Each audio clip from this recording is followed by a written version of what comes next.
Hi, welcome to A Foreigner in the Philippines. Well, my little surgical adventure has put me back some time on my 100-day challenge, because now I got to lie around and make sure that what has been put together will not come asunder, as the saying goes.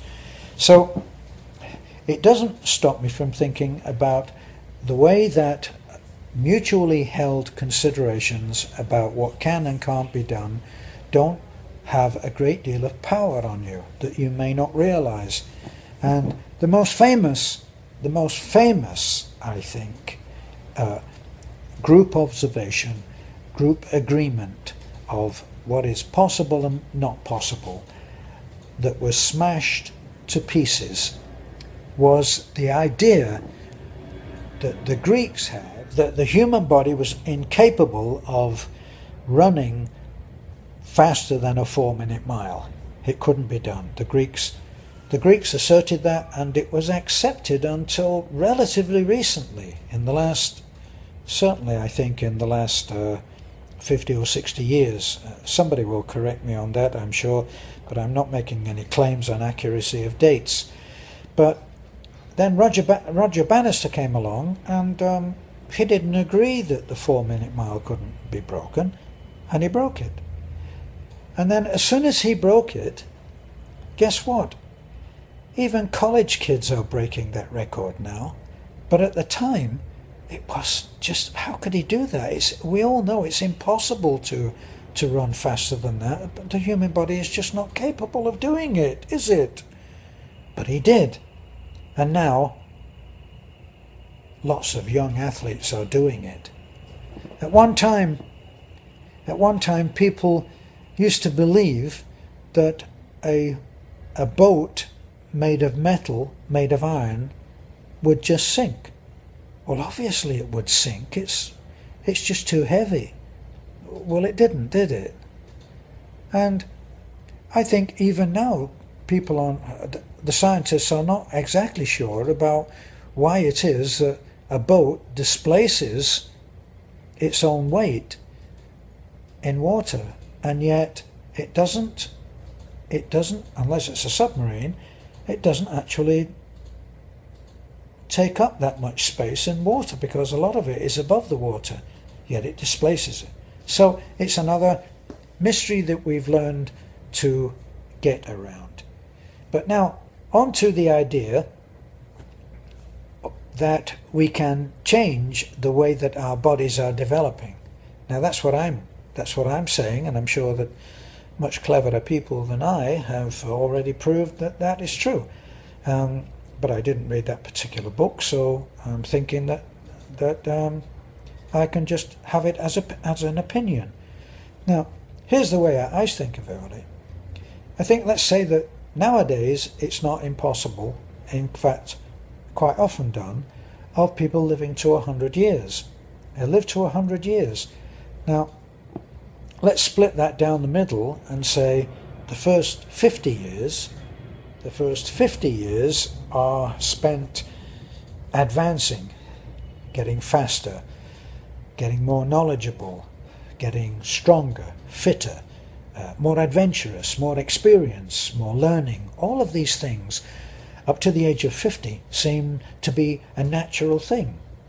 And obviously after 35 to 50 it tails off slightly. Now, one of the things that I learned when I was trying to get fit was that the very act that would prevent women from being such regular victims of osteoporosis, in other words, weakening of the bones, the very thing that would help them is the very thing that you cannot persuade them is okay, and that is to gain muscle. And women traditionally, this is where the mores of the society come in, not so much mores but beliefs, they come in and they say, a woman will say, I don't want to gain muscle. I don't want to gain muscle, I just want to lose weight. Well, losing weight comes from gaining muscle, because muscle weighs heavier than fat. But fat is what women want to lose, and they go along with these long-held beliefs, just like the Greek saying, you can't run faster than a 4-minute mile. And those beliefs have power. But of course, what you need to understand is what happens when you start to slow down. And then it becomes a question of the chicken and the egg. Which comes first? You slowing down, or you actually becoming weaker?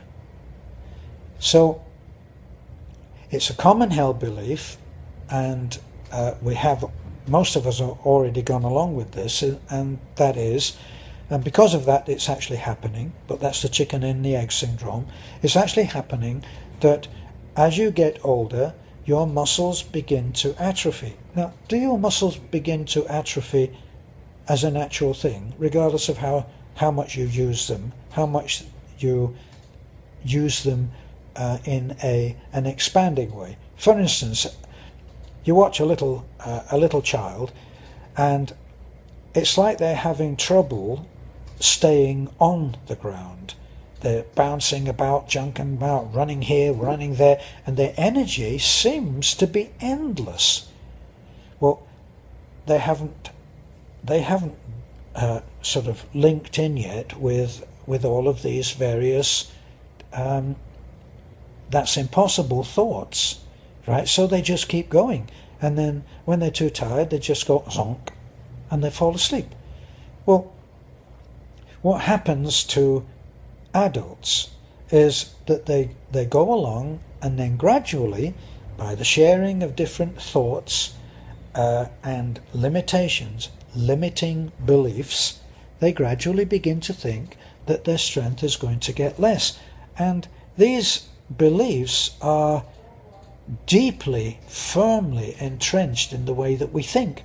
So people start thinking that well, I'm getting thoughts like, well, I'm getting too old for that now, and they stop pushing. So can you remember back to when you used to run up the stairs 3 at a time? Then it became 2 at a time, and then over years it became 1 at a time. And then when you start to get up into the 60s, it becomes 1 step, 1 foot. In other words, you don't go bong, bong, bong, bong, alternating the feet. You put 1 step up, lift yourself up 1 step, then you put that step up again, and so on. So now, and this is another commonly held belief, which is true, and that is the body now responds in a way which will agree with the pressures that you put on it. So if it only needs to get you higher by 1 step at a time, it will make you strong enough to do that. And the more you step back, the more it will accommodate that stepping back. So in studies by Arnold Schwarzenegger, he worked with old people, and he found and reported that people in their 70s responded very well to weight training, whereas most people have already decided, no, I'm not going to be doing that. I'm not going to be trying to get stronger. Why would I try to get stronger? At my age, I don't need to lift that rock. I don't need to do 4 hours in the garden. I don't need to do that because I can get somebody else to do it. That's another one, isn't it? If you want to weaken anybody, just do things for him. Too many things. Like every time he goes to take, or her, goes to take a heavy trash can out, take it out for them. Now they never have to rise to the occasion or the challenge of taking out a heavy trash can because you removed it. My mother worked all of her life. Hard work. She did hard work, menial labour tasks, working for people in their houses, in offices, cleaning, all that kind of work. She worked in the railway, she cleaned carriages, she did all kinds of work which was hard work. And as she got to the age of 70, she started to work a little less on that. And gradually she worked less and less, and finally she retired. After she retired, she lasted, I think, about a year, and then she died. Now if you think that even that dying is not a decision, let me tell you, I think it is. Because if just going along for a moment on statistics, they found that people who have an important event to be present to are likely to die as soon as that event has been attended to. So in the case of aged parents, but they want to see a child graduate, or they don't want to mess up everybody's Christmas, so they stick it out, and then after Christmas they let go and they die.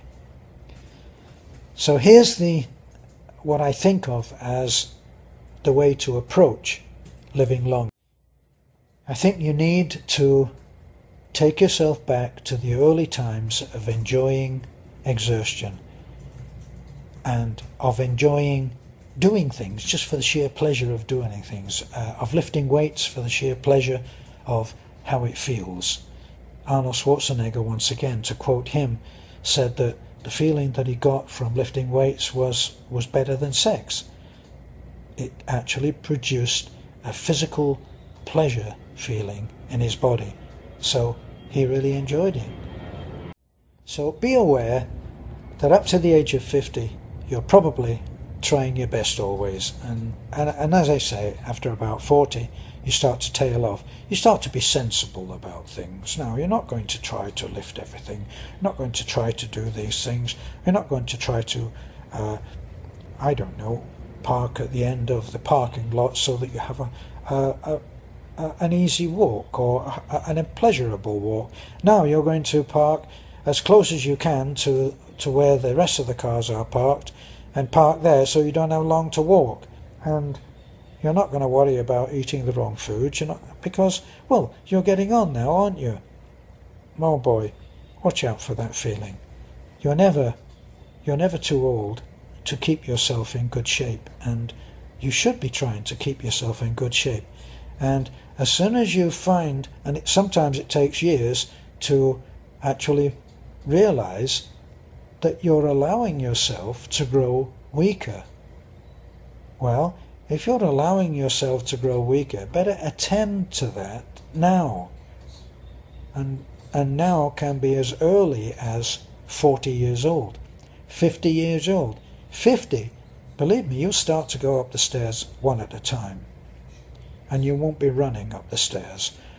You'll start to say to yourself, I'm getting out of breath, I'm not as strong as I used to be. And all of these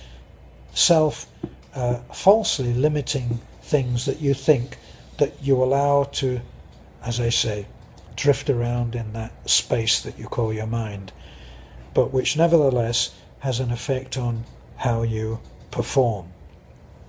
So as soon as I get through my own limited time where I have to rest up, I got to get back to the gym. I got to get back to feeling good about strenuous activity.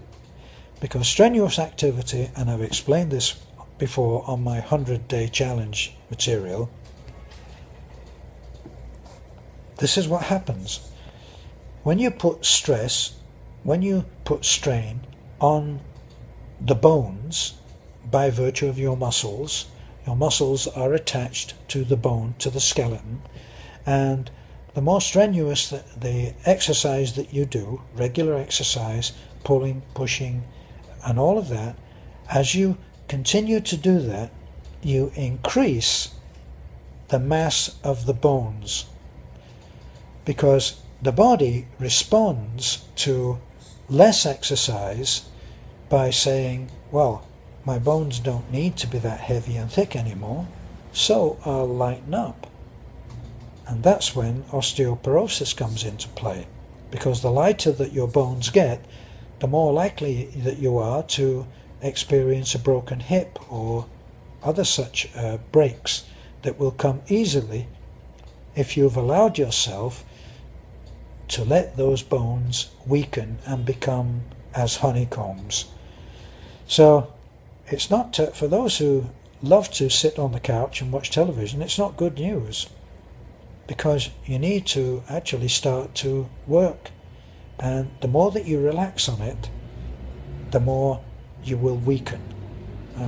I expect we'll talk about this again, but we're getting aircraft over about every minute, which is which makes you weary. But anyway, we'll talk about it again. This is a foreigner in the Philippines.